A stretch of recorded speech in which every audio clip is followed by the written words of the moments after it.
This is usually a permission or storage issue, not a game bug. Here's the complete working fix.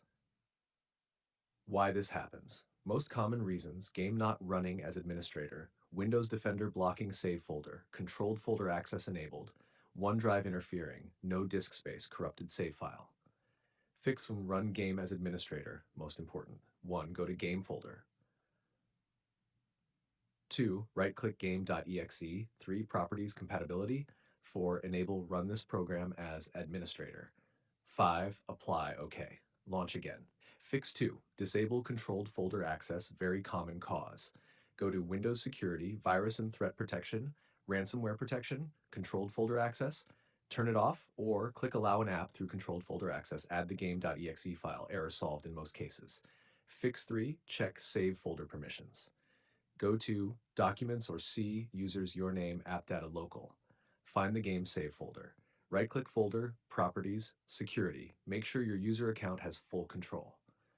Fix 4. Turn off OneDrive Sync. Important.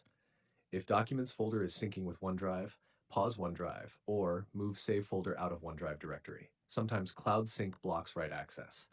Fix 5. Free disk space. Make sure you have at least 5 to 10 gigabytes free on C drive. Low storage causes save failure.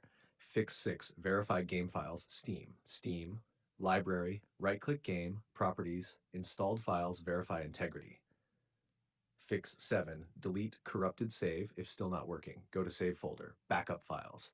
Delete corrupted save, launch game to create new save. If you're using non-Steam version, sometimes Windows blocks write access to protected folders. Install game outside, program files, games. If you tell me Steam or non-Steam version, Windows 10 or 11, exact error message text, I'll give you the exact solution for your system.